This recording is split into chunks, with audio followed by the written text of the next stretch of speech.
I greet you in the love and in the light of the one infinite Creator. We communicate now. Impatience is one of the most frequent catalysts with which the seeker must work. When a general outline of the path of evolution is seen, it is often too enticing to resist jumping ahead of one's actual place upon the path and making quickly for the goal. It is suggested to carefully place the foundation of one's house before hanging the roof. Seems sound. It brings to mind the old saying, there is never time enough to do a thing right the first time, but there is always time enough to do it over. Note also how any thought and action, when carefully scrutinized, can lead one to the basic distortions or lessons that one is working on.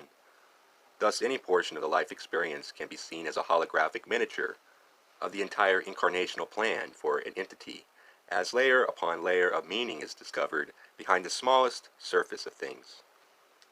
This is not because the events in our world are naturally filled with layers of meanings, though this is also true, but because we subconsciously color the events in our lives in the way that we have pre-incarnatively decided will provide us with the opportunities to learn what we wish to learn.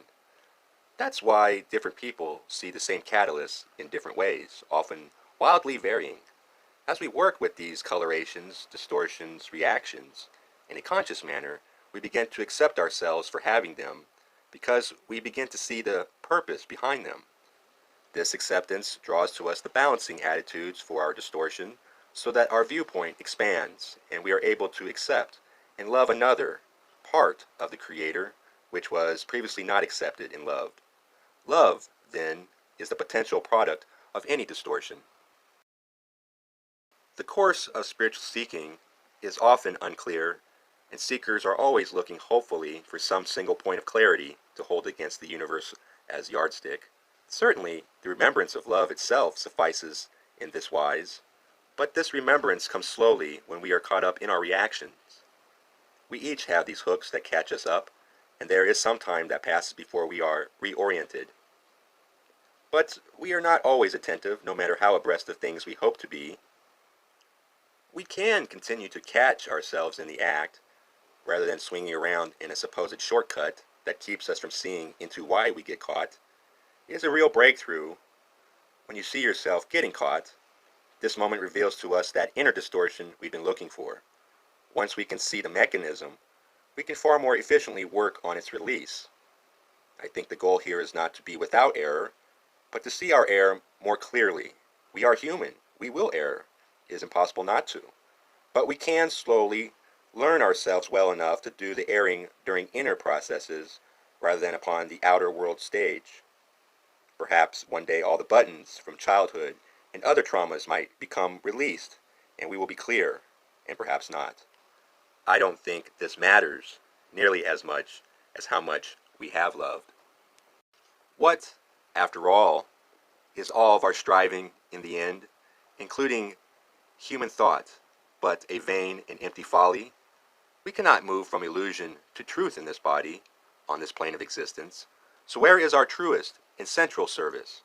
Not in the doing, but in the being, in allowing the true self, that open-hearted lover of all things in creation, to share its essence with the world, and to allow the love and light of the Infinite One to pass through it and radiate into the planetary consciousness. That is our true jest, all of us who have come here at this time to be of service, being, living a devotional and devoted life. In all of our distortions, and thus all of our learning, are the result of the limitations of the viewpoint. We limit our points of view consciously or unconsciously, pre-incarnatively or during the incarnation, in order to gain a certain bias that may then draw unto it the opposite bias and offer us the opportunity for balance. By being able to see each bias as an opportunity for the Creator to know itself and for us to know ourselves as the Creator, we more and more become able to accept ourselves. We become able to find love and acceptance, not only in ourselves, but in others who share our characteristics, and our viewpoint is widened by our efforts to learn and to serve. Such growth is not possible without biases or distortions, and these biases and distortions are not possible without the choice to limit the viewpoint in one way or another, so we determine what lessons and service we shall attempt during any incarnation by the way in which we limit our viewpoint. Another interesting point to note here is that whatever one's basic nature is, whether it be love, wisdom, power, or some blend of these three, one does well to express that nature in a regularized fashion. So does one become a channel for it, not by holding on to it, but by giving it away. Again, we see another purpose of anger, or the opportunity that it might present to the one expressing it, being the polar opposite of love. It may attract that love and compassion to the person feeling it. Remorse and sorrow often attract love and compassion to a positive seeker who has experienced a great deal of anger. Anger may also be seen as the negative expression of power, that is, destruction and separation, with the positive side being construction and unification. So it is not necessary to repress or overcome qualities in our being which seem negative and hurtful, but rather to see them as potentials for achieving balance. When these negative qualities are followed to their source, they can enable the seeker to take advantage of the opportunities for knowing the self, the creator, and the creation as portions of a complete unity. In healing, it is good to look for the joy of companionship, for each is strong and has its feet set upon the way. The moon casts its shadow. What shall you see? Link hands and walk towards the sun. In this instance, this is the greatest healing. For bettering a situation, always begin with rejoicing in, giving thanks for, and praising the situation, whatever it is. With this attitude, you meet the moment with praise and thanksgiving, you be best prepared to meet it well. Simple advice, hard to follow, but worth it.